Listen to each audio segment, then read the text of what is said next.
one apiece. Both came in the first half. We've had 0 Newcastle efforts in the second 45 minutes and only 2 for Bournemouth, both off target. So hasn't exactly been a brilliant advertisement for Premier League football, but off-tube independent studio-based commentary. We're approaching the closing stages of this one. Senesi out towards Truffert on that left-hand side, goes down the line to Adley, retreats backwards for Senesi. Elanga putting him under pressure as Diakite takes the ball off him. Adams wants it centrally, doesn't get it. Senesi fires it into the feet of Christie, who takes it well and turns away from Barnes and Tonali to find Adley on the left-hand side. Early ball into the box, cleared away by Botman. Again, those 3 Newcastle central defenders able to deal with the Bournemouth pressure, as Truffert will take the resulting throw-in. He comes infield to Tyler Adams. Up next for Bournemouth, it's a visit to Ellen Road, where Newcastle, of course, drew 0-0 a couple of weeks ago. And Newcastle will host Arsenal in their next Premier League game. Before this, of course, Arsenal play later this afternoon against Manchester City in what will hopefully be a very exciting 90 minutes of football. You can catch that game on this service. Senesi goes backwards to Diakite. Now Adams. It's all a little bit slow for Iriola's side. You just feel there's maybe one more chance in the game though, as Truffert plays it out towards the left. This could be that chance. He goes down under the challenge from Livramento, who feels he's not fouled his man. No card for Livramento on this occasion, but a free kick in a dangerous area. Yeah, opportunity to put one in. Just seen it again on our studio pictures. As you say, checked inside well, Truffert. There wasn't an awful lot of contact in there. I think that was a little bit of soft decision, but Truffert trudges away quite pleased with himself, because as you say, Tom, this is a free kick in an excellent position. For me, if I was a Bournemouth supporter and be wanted the in-swinger from Kluivert, looks like it might be that as well.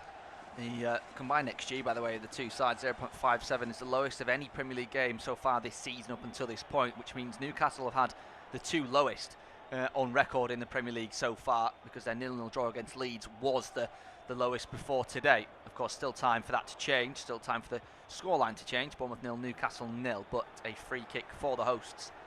It's level with the edge of the area, about 6 or 7 yards to the left. It's Kluivert, loops it in, headed up rather than out by Botman. Underneath it is Hill to flick on, but Jamal Lascelles is able to get to it. There's a shot there from Christie, which they feels hit an arm. The referee has blown his whistle, and it will be a free kick right on the edge of the Newcastle area. I'll tell you what, it's fascinating, Tom. If that had been back and in the 18-yard box, I'm wondering if the official would have been as quick to give that. I mean, how on earth was it Barnes that was in front of that strike meant to do anything about that? It was smashed into his midriff from 5 yards out.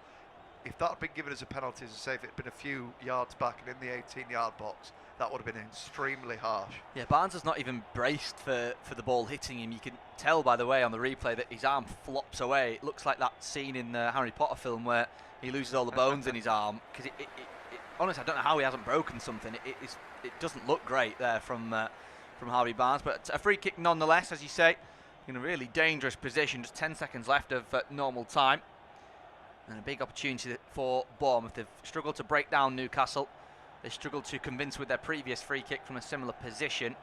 You feel that they won't waste this one. Probably just go for goal instead of trying to work something. Adley and Kluivert over it.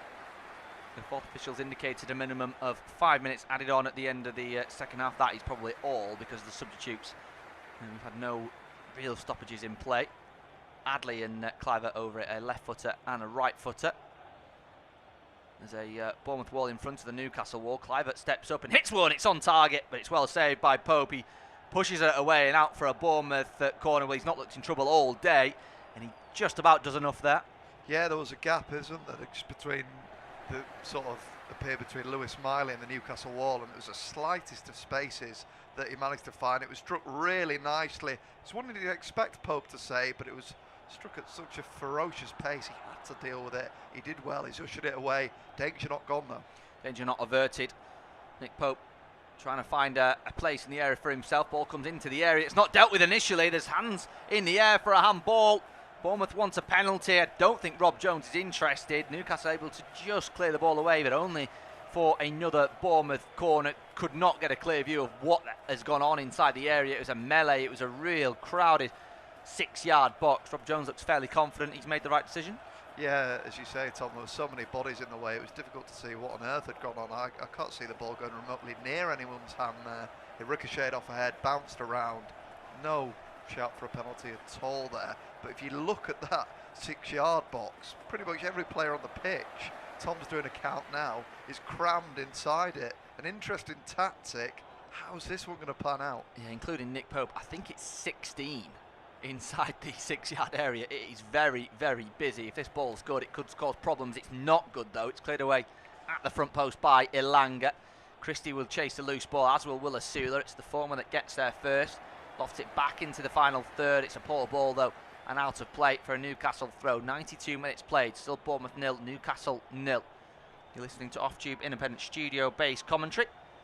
And at least we've had a little bit more goal-mouth action in this second half. Nick Pope being forced into a save from that Justin Kluivert free kick. Probably the best moment of the second half for either side. Of course, a goal ruled out in the first 45 for David Brooks. Livramento with the long throw. Down the line looking for Asula. He's rolled his man but can't pick the ball up. Senesi goes long. Burn underneath it. Wins his header well. There's a sweeping effort there from James Hill. Not sure if that was a shot or a ball forward. Either way, though, it's a waste of possession. And out for a Newcastle goal kick. Not sure what he was thinking there. Yeah, it was quite erratic, that, wasn't it? He's completely slashed at it. I can't think they would have been trying to go for goal there. It was so far out where he was looking to put it over the top for Evan Nielsen, as you say. Either way, it was completely mistimed. There's probably, 2 minutes left of added time. I would imagine that would be that. Our picture showing Adoni Areola, who looks fairly poker-faced. I imagine in the circumstances he might take a point. As you say, the home record of being unbeaten will continue. And on reflection now, considering how the second half's gone in particular, Tom, I personally would suggest a draw is a fair result. Yeah, I agree. Particularly if you look at the second half in silo, but across the full 90 minutes, neither side really done enough to say they deserve all 3 points. And in truth, I don't think either side have been that interested in grabbing all 3 points. There's only been this late surge forward from Bournemouth, which has caused Newcastle problems at all. Tonali has scooped the ball away, finds Hall on the left-hand side, still inside their own half. Tonali once more now crosses that threshold on the halfway point. Alanga around the corner to Hall. Poor pass from him. He's easily intercepted by Senesi. He then dinks it forward down the right-hand side for Kluivert to chase. Again, another poor pass. 1 minute to go of the 5 added on. It looks like it will be a goalless draw. Bournemouth 0, Newcastle 0. Newcastle being ordered to retake that throw-in. Elsewhere in the game between Sunderland and Aston Villa, it's still 1 goal apiece. They too had 5 minutes added on at the end of the game. Dan Neal's just come off the bench for Sunderland to make his 199th appearance for the home side in that one. He's only 23 years of age. It's rather impressive. Ball over the top for Ivan Nilsson to chase. Gets a little shove in the back from Byrne. Not enough for a free kick. It's come off the Bournemouth man and out for a Newcastle throw. I think that might be the last action, James. Yeah, and it's the first time in the second half that he's managed to really hold the ball like Evan Nielsen, but it was out on that far side. It suited Newcastle really well, actually. Byrne was able to marshal him out, and as you say, you imagine that will be that, Tom. It certainly looks that way.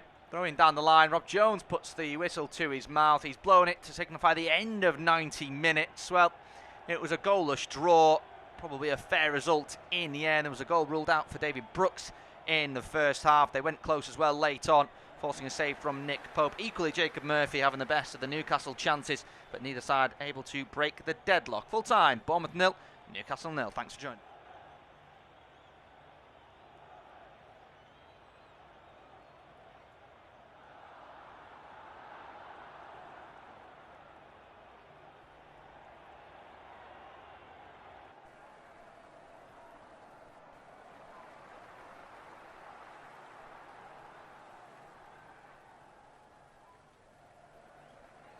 Our next football commentary match is getting ever nearer, so why not take the opportunity of having a bet on the match?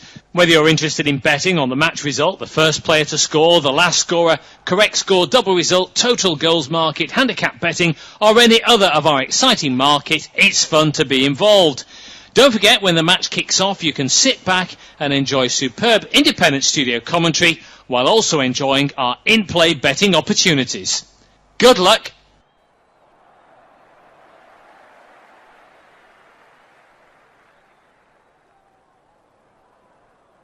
Our next football commentary match is getting ever nearer, so why not take the opportunity of having a bet on the match? Whether you're interested in betting on the match result, the first player to score, the last scorer, correct score, double result, total goals market, handicap